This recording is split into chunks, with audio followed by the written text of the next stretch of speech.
Good evening. 7 things I tell every single new client that wants to lose weight plant-based with me. I've coached over 675 men and women to lose over 10,000 pounds combined since I started doing this full-time in 2019. I don't say this to be overtly braggadocious, rather than just say, hey, look, this is my reference experience. I've been hands-on, one-on-one coaching people on plant-based weight loss for the best part of a decade now, and these are 7 critical points that I lay at the foundation at the very start of my program with clients and say, hey, look, if you get your ducks in a row on these particular things, that's going to make or break your success here. This is the difference between you hovering on the scale, thinking, oh, why am I not getting results? I'm kind of doing most of this correctly, 80% of this correctly, and absolutely crushing it and losing that 15 to 20 pounds in the next 3 months and seeing that as a springboard onto if you've got further weight to lose, or learning how to stabilize with confidence and control after that. These are the 7 big things that I want to leave people with at the start of their journey with me. Number 1, of course, is that calories still count, even if it's whole foods. We don't need to spend too long on this. I talk about this all the time, but had to be mentioned. Yeah, a lot of people come to me and it's, Ryan, I'm eating healthy, I'm eating compliantly. What's going on? Why am I not losing weight? It's just the calories. Yes, absolutely, we can say with whole, clean, fiber-rich plant foods, it's harder to get in that calorie surplus than with a standard Western diet, but that's not saying much because most people's versions of a standard Western diet is pretty appalling anyway. Well, it certainly doesn't guarantee anyway that you're every day in that calorie deficit, the calories being dialed. So you need to respect the fundamental law of calories. My clients don't need to track their calories because I do it all for them. I just tell them what and how much to eat, and the calories are personalized in their meals and to their portions anyway, so that's taken care of. But you doing this yourself at home, yeah, you need to pay homage and respect to this critical point of calories, and just respectfully, in the least patronizing way possible, I wish to just give you this reality check that, look, if the scale isn't budging right now and you literally feel, but I'm eating so healthy, it's just the calories, it's nothing deeper than that. I know you think it is, I know you think it might be metabolism, it's honestly just the calories, seriously. Second thing I tell new clients, working on your mindset is just as important as talking about nutrition tactics. We don't do a lot of, people are surprised by this, I don't do a lot of nutrition education with most of my clients unless they really express that they'd like to go deeper with some of this stuff, because actually part of what they're paying me for is to take care of all of that for them. All the decision fatigue around what and how much to eat, like I say, and like worrying about fiber, protein, carbs, fat, etc., etc. They just basically outsource that to me. Honestly, at a certain point, there's such a diminishing rate of returns about learning more about nutrition, because what if you're not consistent? And that's the elephant in the room, right? You can know loads about nutrition, but if you can't actually stay consistent, I get new clients come to me all the time, and actually for the last couple of years, they've watched every plant-based doctor's YouTube video under the sun, they've read the books, sometimes they've gone to some of those workshops, McDougall workshops in the past, so on and so forth, some of these big plant-based conventions, certainly around North America. They know an awful lot about nutrition. They are almost coach level. They could almost help other people fix their nutrition. Why aren't they seeing the results they want on the scale, therefore? Well, again, consistency. This is the big elephant in the room. Mindset is a massive barrier to people. It's the emotional eating, it's the cravings, it's the fighting through the doubt. I don't really believe I can be slim, fit, and healthy because it's been so long. Okay, a lot of us have that feeling, but it's about pushing through, fighting anyway. And that's what I say to new clients is like, we're going to do what I call the mental and emotional rewiring. We need to change how you think and feel about food, your body, and exercise. That is going to be just as important as all our conversations about nutrition here. So that's the big thing I try and drill home. Like, look, for most of us, the nutrition is really the easy part. Really, the consistency is the elephant in the room for many of us, and mindset is huge. Third thing I tell new clients, I think this is another harsh reality check for a lot of us. Was for me in the past. Yes, you can absolutely ruin your Monday to Friday progress with one big cheat day on the weekend. Heck, not even a big cheat day.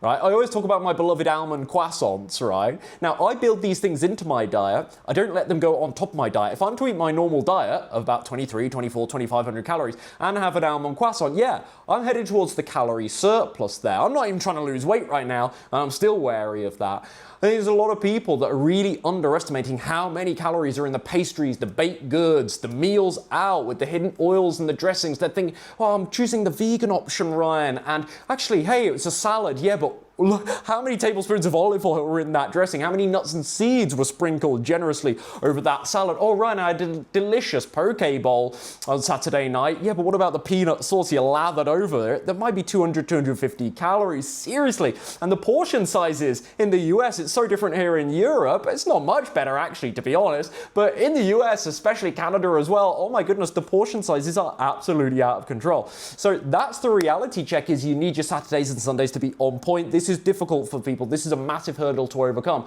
But what I always say on it is your first couple of weekends of the tax, they're the hard part. Once your brain and body gets used to, we still stay on track on the weekends, it gets so much easier and it feels really rewarding. And honestly as well, when you start seeing the difference this makes on the scale, the difference between like you lose 1 or 2 pounds Monday to Friday, and then by the time Monday comes around, you're back to square one, or worse yet, you've rebounded, you're even a pound higher, you've got all of that water weight, you're feeling puffy, you're feeling guilty, you're feeling awful about yourself, feeling a little bit weak and doubtful now because you've spiraled after an otherwise really pretty perfect week. Like all those feelings, both psychological and physiological, that come with messing up on the weekend, once those get eliminated and you consistently every week drop 2 pounds a week without that up and down, up and down, up. I'm not talking about fluctuations, but genuine like plateaus for long term, up and down yo-yoing for long term. Once you get through that, it just incentivizes you to keep pushing yourself at the weekend. This is only really a problem for the first few weekends you try to stay on track, and then it's something that diminishes. And I always relay that to clients. I'm like, look, if you have a lot of social stuff at the weekend, we'll get you through it. I'll help you still eat out and make the best choices you possibly can, but let's kind of minimize it right now. Let's try and get that scale moving, and I promise you, you're going to want to deviate on your diet way less at the weekend. You're going to break that habit, break that pattern once you start seeing the difference this can make in the scale every single week. And then imagine that could literally be the difference between a 10-pound weight loss every month or not. If you just keep stacking those good weekends, it's amazing what difference that makes to the speed of your progress. Number 4 then. You don't need to cut out all dietary fat to lose weight. Again, it's just about the calorie intake. The fat you eat is the fat you wear. No, am I in the calorie deficit every single day? It's possible to be in a calorie deficit on a high-fat keto diet. Of course, not my recommendation, but we must be honest about this. We can't be so dogmatic about this plant-based lifestyle that we say that low-fat diet has a monopoly on you being in a calorie deficit. It doesn't work like this. The proof is in the pudding. If I eat 20% of calories from fat and someone comes to me and they're eating only 10% of calories from fat, they have a lower fat diet than me, they're not eating the avocados, the nuts, seeds, the tofu like I'm eating on a daily basis. Number one, I feel sorry for them, first of all, because those things are delicious. But secondly, they could still be eating more calories than me. Like, you eating low fat is not a guarantee that you're in the calorie deficit. We can say it makes it easier because the fat-rich plant foods are quite high in calories. It's just not a guarantee. Instead, what is the solution here? Not to have a high-fat diet, but to still do a low-fat diet, like I suggest, 15 to 20% of calories coming from fat. For me, that's about 200 to 300 calories per day that I spend or save on overt-rich plant foods. Understand that I get fat elsewhere in trace amounts, but things like avocados, nuts, seeds, tahini, I spend about 200 or 300 calories a day on those things, and actually it increases my satisfaction. And I realized a long time ago, I actually get leaner on a plant-based diet the more fat I eat, up to a certain point. I want to make that clear, up to a certain point, because it gives me more satisfaction. Because when I did the really high carb thing and my fats were very low, carbs are immensely satisfying, but that lack of balance, I'm utterly convinced, made a real difference in terms of lacking satisfaction. I had that little bit of controlled, not getting carried away, adding that controlled, sensible amount of fat, just gave me that little bit more satisfaction, the benefits that are in those healthy fats like the omegas as well, so I tapped into all of that nutrition profile I was missing because I wasn't eating those more fat-rich plant foods. Also then, in terms of just feeling that little bit more satisfied, actually allowed me to eat less calories. So when my clients, they come to me and they see the avocado toast that I've put in their meal plan, they literally cannot believe it. They're like, Ryan, am I really gonna lose weight doing this? Lo and behold, when they're losing that 2, 3, first couple, 4, 5 pounds in the first couple of weeks of the program, it's just that feedback loop. It helps you get over the fear of the fat. When you eat fat daily, a decent amount of fat daily, and the scale keeps dropping, you don't hold on to that. The fat you eat is the fat you wear paradigm for too long, rest assured. And number 5, oh yeah, what gets measured gets managed. Kind of touched on this already with the first point of, yeah, calories still count even if it's whole foods, but the more precise you are with measuring cups, food scales, weighing your foods, people don't like doing this, but the more precision that offers you, the better your results are. So when my clients get their meal plans from me and it says X grams of so so-and-so, X cups of so-and-so. Some things we're a little bit more liberal with, so I might say like you're getting the inside scoop here, the behind the scenes, but behind the curtain. But you might get like 1 medium banana is what I sometimes write in a client's meal plan. I might give them a vague range, but I say, look, early on, don't measure it. We'll just eyeball it for now. But some stuff we're pretty meticulous with, certainly like the fats, as I've just explained, but things like grains, things like the beans, we do want to weigh those things. We do want to use measuring cups at least roughly for those things to make sure we're in the right calorie ballpark every single day. The more respect you pay to measuring your food, people hate it. People hate it, but the more respect you pay to measuring your food, the better your results will be. Just giving yourself that extra little bit of precision literally can be the difference between no progress and discouragement every Sunday when you step on the scale, you're not lost any weight, or losing 2.5 pounds per week, whatever it is for you relative to your body weight, what's going to be a realistic measure of success each week. Like, what gets measured gets managed, and the more you can just get over that little, like I had it for a long time, that I just want to eat healthy, I don't want to have to measure things, that's unhealthy, that's disordered eating. The more you can get over that shtick, because it is such a false narrative, the more you can let go of that and just say, no, I need precision here, because clearly my way of eating is only causing me to gain weight. I need the humility to say, I've got to change something, and I do need some rules for portions. I do need some quantities to actually stick by here, because if I just trust myself, I'm going to keep going up the scale. What gets measured really does get managed. Number 6, I think we're on now. Oh yeah, total daily protein intake. I'm always asked about this. Total daily protein intake matters more than worrying about amino acids. So sometimes my new clients will ask me, oh, do I need to worry about seitan missing lysine and then eating lentils later on to make sure I'm getting lysine?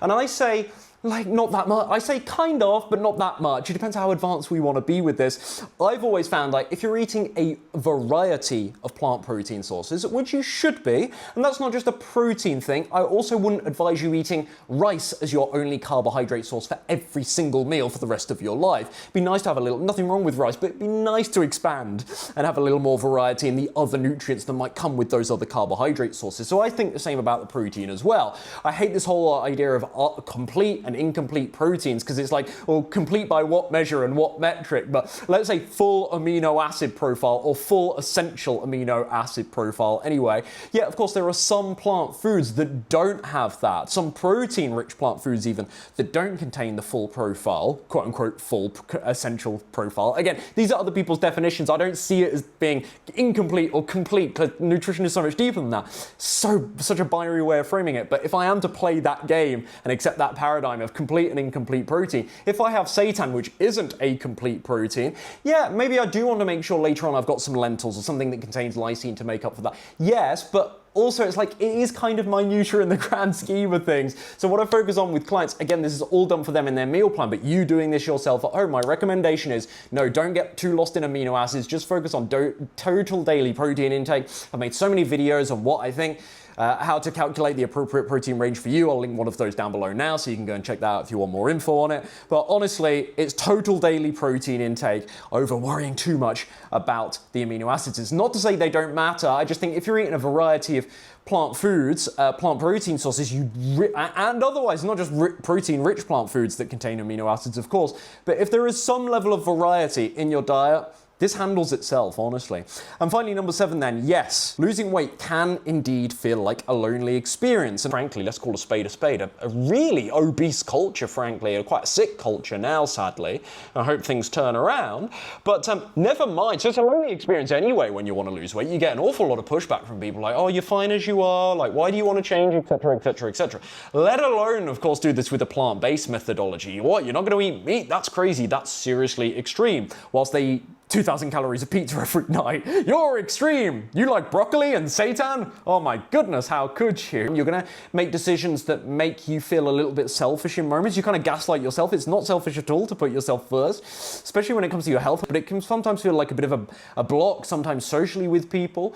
You can almost, even if they don't say anything, you can almost feel guilty, like you're letting someone down because you're not doing pizza night with them, like you usually do on Saturday nights, but you just have to be cool with that. You have to make your peace with that and say, like, who am I doing this for anyway? Who am I eating this food for anyway? Oh, it's me. I'm not eating pizza for them. I'm eating it for me. So let's make sure when I'm taking care of my health, I'm doing that for the right reasons for me. And I don't want to feel guilty about doing that. Yeah, you're going to get protein questions. Yeah, you're going to get quizzed endlessly on B12, but just make your peace with it and don't take it too personally. And hopefully over time you can find people who quote unquote get it and understand what you're going through. Again, this is the value of having a coach. Sounds like a massive pitch for my services, but it doesn't have to be a coach. It can just be your buddy that's into this stuff. There's so many people. This is the upside is, yes, I'm saying it's an obese culture and like doing the plant-based methodology is kind of against the grain. There's not many people doing that, but we have all these online communities now. You can easily connect with people that are love and passionate about this lifestyle, and you can make these connections online now, and hopefully eventually someone in your city, you never know. So those things will just stop you feeling totally isolated and like crazy in your journey. It's like a good friend, man. Like, I don't mean good friends that are into plant-based nutrition. I've got like amazing long-term friends, my best friends. Just having a conversation with them when I'm at a pretty low point with something in my life, it could just like make me not feel crazy. Like make me feel I'm not the only one. Like just validate the things I'm stuck on. They just say, yeah, oh, that happened to me too. And oh, did you notice this? And I'm just like, oh yeah, it isn't just, like it takes you out of your own head. It's not just me that's battling through this. So when you find the right people, that's the feeling you have. You don't feel quite as isolated. But yeah, to a degree, this is a lonely experience and it can feel like quite a self-centered pursuit. But honestly, again, once you start getting the results, you don't care. You don't care about saying no to people when you start getting results. They're guilt tripping. You become immune to it after you've lost 30 pounds because it's been so worth it to you. The upside is so good. It's what I always warn clients about. Like, it's the first couple of weeks on the program with me where these conversations with loved ones can feel particularly tense and charged. But later on, once they're flying down the scale, they feel so much more certain and sure of themselves, so much less wanting to mess that early progress up, that it's much easier to navigate the social repercussions of following this lifestyle. So yeah, 7 things there that I tell every new client that wants to lose weight plant-based. I would say common thread in a lot of these, honestly, I would say 70% of the new coaching applicants I get on Slim and Sustain are people that already eat clean most of the time, 90% of the time. And they literally write to me on their application form, Ryan, I don't know what's going on here. I've been doing this plant-based stuff. Actually, I've been into it for like 10 years. So I often have people join my program. They've been following plant-based for like 15, 20 years, double the amount of time I have, and they're still not seeing the results they want. Or they lost the weight. At some point, they just lost that little bit of control. Those habits slowly slip. It's a slow creep of habits over time. Suddenly, they're 20 pounds back up the scale. And honestly, I have a lot of clean eaters. And I think that's what I've become really quite good with, if I don't say so myself. I think that's my speciality, is taking people that eat like 70, 80, 90% perfect from a health perspective. They've been doing plant-based stuff just as long as I have. They just need the calories and the portions dialing, and then they fly. And then finding, it's not just the calories and the portions, of course, the elephant in the room is that little bit more consistency to get through the cravings, the emotional eating, the travel, to handle the meals out just a little bit better. We're not perfectionism over here. My clients still eat out, they still travel. It's real life stuff, but we help them do those things and minimize damage limitation, minimize the calorie spikes. And this makes all the difference. Like I say, this can literally be the difference between no progress on the scale each week, even though you're mostly trying really hard, and that's depressing, it's exhausting. When you're trying hard and not getting results, it's worse than when you're not trying and not getting results, because you're actually putting so much energy in. So it's so discouraging, so defeating. You take it really personally. It can knock your confidence, fill you with doubt that you're not really cut out for this. The difference between that and losing 2 pounds a week can literally just be measuring your portions, eating the same foods, but measuring your portions. Can literally just be switching from soy milk to almond milk. It can literally just be not adding that much peanut butter to your oatmeal in the morning. This is what I do for a lot of my clients. They come to me already eating well. We just tie up those loose ends in terms of consistency, get them through the weekend calorie spikes, of course, safely and sustainably this time, but also then just dial in those calories and portions, and that makes all the difference. Yes, weight loss is a game of fine margins, and that is quite depressing to people. It literally can just be 200, 300, 400 calories here and there. Like, it doesn't feel like much, and that's why I say it's depressing. It's like, what, if I just eat a little bit more food, I won't lose weight or I will gain weight? Yeah, sadly, that's kind of how it works, especially with calorie-rich foods. You don't get to eat a lot of them before the calories start stacking. So when we dial this stuff in, might seem like a trivial thing to you, but it makes all the difference. And so yeah, that's what we do on Slim and Sustain. If you want more help from me, if you want me to dial in the portions and the calories personalize it for you and of course keep you accountable so you actually stay consistent in this process, not just give up after on Friday every single week and then get back on track Monday, but actually keep you through and get that 15, 20, 30 pounds you want to lose or more off. I'll put the link to learn more about coaching down below. But yeah, hopefully this was useful regardless, even if you're doing this alone right now. 7 things I tell every new client that wants to lose weight plant-based. Let me know which of these resonate below. See you in the next one.